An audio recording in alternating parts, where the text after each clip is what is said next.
What's going on to all my Raised by Wolves fans out there, and welcome back to my channel, Movie Files. Elliot back again, breaking down the latest episode of HBO Max's Season 2 of Raised by Wolves, Episode 4, which was titled Control, an episode in which we see a lot of control getting out of hand for Mother, Father, and that quantum computer, as well as what's going to happen to Paul. So much to break down here in the spoiler review, and I'm so excited to be here with you all. But before we dive into it, make sure you're checking me out on all my other social media accounts. If you all are new to the channel, we're on the quest to 20,000 subscribers, so if you want to be a part of this awesome community, make sure you're subscribed and you're hitting that notification bell. As you can see on the screen now, if you enjoyed this spoiler review of Raised by Wolves Season 2 Episode 4, make sure to like the video, but also share it to all the Raised by Wolves fans you know that love the show just as much as we do. And in the comments, let's talk about this episode Control, which there were some highs, some lows, and everything in between. But let me know your favorite moments, least favorite moments, and what you hope to see in the rest of the season of this show in the comments below. So just a brief review before we recap it and break it all down. I have my main issue with this show. When it comes to the human characters, they feel so robotic at times. So when we have a moment with Decima losing her daughter, it didn't really hit me emotionally. When we see, Cleaver and having his leader in this quantum computer essentially die and get shut down, I didn't feel the empathy. So it feels so hollow at times when we have these emotional moments that I think is supposed to resonate with the audience. It just doesn't hit me. But then when we go to a moment with Mother and Father, these androids have more emotions, which I think is kind of purposeful, but it just doesn't mesh well with me. But on that android note, the creation of Father coming to life, everything going on with Mother and the necromancer, getting her eyes back, that stuff to me really works. So again, this episode had some lows, but had some highs, but overall, I enjoyed it for the most part, and we'll get into my thoughts as I break it down. But let me know your thoughts on this episode Control. How did you feel? Let's talk about it in the comments. So let's break it all down as we open the episode immediately after the events of episode 3, showing Marcus and his followers scouting the perimeter as Paul and him have this discussion. And I've been so curious on why Paul has been a little bit more receptive to Marcus. I know that he is the last of his belief system, so I kind of understand why he doesn't want Marcus to be hurt and why he has a little bit more sympathy with him. And I'm like, but why does he hate Sue so much? They both are responsible for the death of Paul's Rose parents, but we kind of get that explanation here, and we kind of get that moment where we can kind of understand why Paul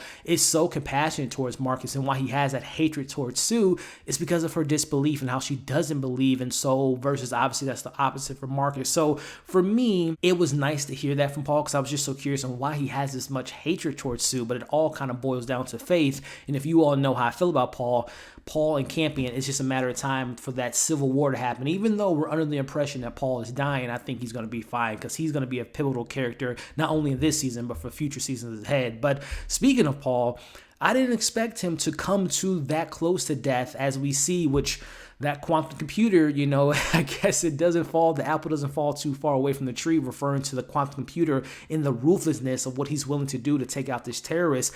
Very similar to what Mother does at points in season 1. They're computers, they're androids. They don't have that human emotion of like what doing this type of motion, doing this type of action, which we see that mouse that we were kind of curious about last week, well, it was all a trap, as the mouse kind of exposes this poison, which to me kind of seemed like this poison turned the followers, and particularly Paul, to almost serpent-like creatures. Because I don't know if you all noticed, when Paul closed his eyes, he had eyes like a serpent. So it seems to be some type of poison devised from the serpent of this season, which kind of makes me think, is there more to the serpent than we're alluding to as far as what we've been given? Has that serpent been created or made by the quantum computer in the trust? Have they manufactured this serpent, and that's how he was able to get the poison that makes them almost have scale-like skins like a serpent? Let me know your thoughts on that. But again, we're under the impression that Paul is going to die, but I'm pretty sure by the time we get to the end of this episode, we have a pretty good understanding that Paul's going to be okay, especially in the hands of Mother now. But we see that Father shows Tempest and Hunter the project that he's been working on, and it continues to come into formation, which we'll get into a new version of a mother versus mother coming pretty soon, as I speculated about a couple weeks ago. But we have this new creature that I want to kind of talk to you all about, as it's kind of like this sea monster that comes from the water, attacks Vril, who's at this point in the episode, she's been given the task by her mom to go chase down Campion, who's run away from Marcus's camp. And we see Campion destroys this monster, but I'm like, well, what kind of creature are we dealing with? Again, is this a offspring of the serpent? Is this something else altogether? Let me know your guys' thoughts on this new creature that we got here, because it looked almost similar to the creatures of season 1, but mixed in with a little bit of a serpent sea-like creature. Let me know your thoughts on that design and also what you think of this creature that we got here. But it's in this moment that we see Vril ultimately doesn't go through the task, and we see that Campion's able to escape, leaving this particular moment here where we see that as Campion's escaping, he's saved by what we think is to be Father's new creation, which we'll get into my thoughts on that character there. But, we see that Campion moves out of the way, going back to Marcus's congregation. Holly's welcomed into kind of the madness going on here, as we see that Decima ultimately takes out her daughter by scratching up her face, and we see that her daughter ultimately gets up, or I keep saying her daughter, her android daughter, gets up, jumps off the cliff. Now, I don't think this is the last time we're going to get Vril. I think that her mom's going to somehow kind of bring her back some way, somehow. But again, that moment, I mentioned how I felt like the empathy is lacking for the human emotion. I didn't feel that moment. Now, it's a couple reasons. Number one, we haven't spent that much moments with the mother and daughter, or, Decima and Vril, so I didn't really have that personal connection. So when she did die, I didn't feel like, oh man, she's losing her daughter yet again, in a certain sense. I didn't feel that because we just haven't spent time with the characters enough for me to personally care. Yeah, it's sad on paper, but it just didn't hit me emotionally speaking. But let me know how you all felt about that, her jumping off of the cliff, and will she come back, revise, kind of remanufacture it? Let me know how you all felt about that. But going back to the episode here, we get our first confrontation from Marcus and Mother. First time this season, as we know, they're gonna fight. They do fight. We see that Marcus has the upper hand, but given Campion, he steps in and distracts him, leaving Mother to ultimately take the powers of Marcus back.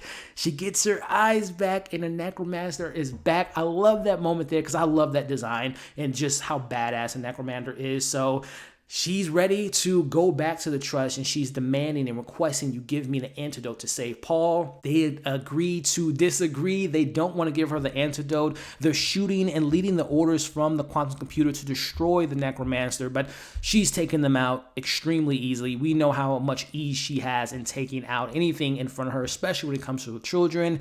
She tries to have this negotiating conversation with this quantum computer, aka her brother.